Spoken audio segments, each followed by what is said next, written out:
TV 24 news ವಾಹಿನಿಗೆ ಸ್ವಾಗತ. ಧಾರವಾಡದಲ್ಲಿ ನಡೆದ ಜನಿವಾರ ಕತ್ತರಿಸಿದ ವಿಷಯವನ್ನು ನಾವು ಗಂಭೀರವಾಗಿ ಪರಿಗಣಿಸಿದ್ದೇವೆ. ಈ ಸಂಬಂಧ ಎಫ್ಐಆರ್ ಕೂಡ ದಾಖಲಿಸಿಕೊಳ್ತೀವಿ ಎಂದು ಜಿಲ್ಲಾ ಉಸ್ತುವಾರಿ ಸಚಿವ ಸಂತೋಷ್ ಲಾಡ್ ಹೇಳಿದರು. ಧಾರವಾಡದಲ್ಲಿ ಮಾತನಾಡಿದರು, ನಾವು ಆಧುನಿಕ ಯುಗದಲ್ಲಿ ಇದ್ದೇವೆ. ಇದೊಂದು ಗಂಭೀರ ವಿಷಯ. ಯಾರು ಜನಿವಾರ ಕತ್ತರಿಸಿದ್ದಾರೆ ಎಂಬುದರ ಬಗ್ಗೆ ಮಾಹಿತಿ ಇಲ್ಲ. ಈ ಬಗ್ಗೆ ಪೊಲೀಸ್ ಇಲಾಖೆ ದೂರು ದಾಖಲಿಸಿಕೊಂಡು ತನಿಖೆ ನಡೆಸುತ್ತೆ. ಜಿಲ್ಲಾಡಳಿತಕ್ಕೂ ಈಗಾಗಲೇ ಸೂಚನೆ ಕೊಡಲಾಗಿದೆ ಎಂದಿದ್ದಾರೆ. ಜನಿವಾರ ಕತ್ತರಿಸಿದ ವಿಷಯದ ಬಗ್ಗೆ ಸಿಎಂ ಪ್ರತಿಕ್ರಿಯೆಯನ್ನೇ ನೀಡ್ತಾ ಇಲ್ಲ ಎಂಬ ಶಾಸಕ ಅರವಿಂದ್ ಬೆಲ್ಲದ್ ಆರೋಪಕ್ಕೆ ಪ್ರತ್ಯುತ್ತರ ಕೊಟ್ಟ ಅವರು, ಬೆಲ್ಲದ್ ಅವರೇ, ಹೋಗಿ ಸಿಎಂ ಅವರನ್ನ ಈ ಬಗ್ಗೆ ಪ್ರತಿಕ್ರಿಯೆ ಕೇಳಿ, ಖಂಡಿತ ಸಿಎಂ ಪ್ರತಿಕ್ರಿಯೆ ಕೊಡುತ್ತಾರೆ ಎಂದಿದ್ದಾರೆ. ಸೀರಿಯಸ್ ಆಗಿ ನಾವು ತಗೊಂಡಿದ್ದೀವಿ. ಯಾಕಂದ್ರೆ ಕಮಿಷನರ್ ಕೂಡ ಇಲ್ಲೇ ಬಂದಿದ್ದಾರೆ. ನಾವು ಎಫ್ಐಆರ್ ನ ರಿಜಿಸ್ಟರ್ ಮಾಡ್ತೀವಿ ಅಂಡ್ ತನಿಖೆ ಮಾಡ್ತೀವಿ. ಯಾರು ಮಾಡಿದ್ದಾರೆ ಯಾರಿಲ್ಲ ಅಂತ ಹೇಳಿ ತನಿಖೆ ಮಾಡ್ತೀವಿ. ಸಂಪೂರ್ಣ ಮಾಹಿತಿ ಇಲ್ಲ.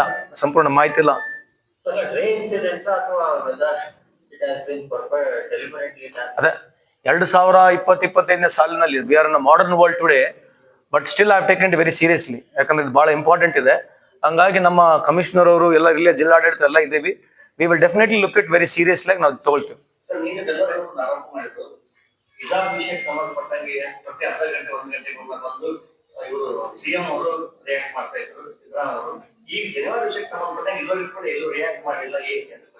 ಕೇಳ್ರಿ ಅವ್ರಿಗೆ, ಬೆಲ್ಲದವರಿಗೆ ಹೋಗಿ ಕೇಳ್ರಿ, ಸಿಎಂ ರಿಯಾಕ್ಟ್ ಮಾಡ್ತಾರೆ.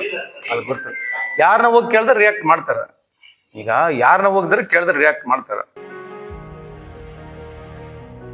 ಕನ್ನಡಿಗರ ಮೆಚ್ಚಿನ ನಿಮ್ಮ ಟಿವಿ 24 ಕನ್ನಡ ನ್ಯೂಸ್ ವಾಹಿನಿ ಇದೀಗ ಟಿವಿಯಲ್ಲಿ ಲಭ್ಯ.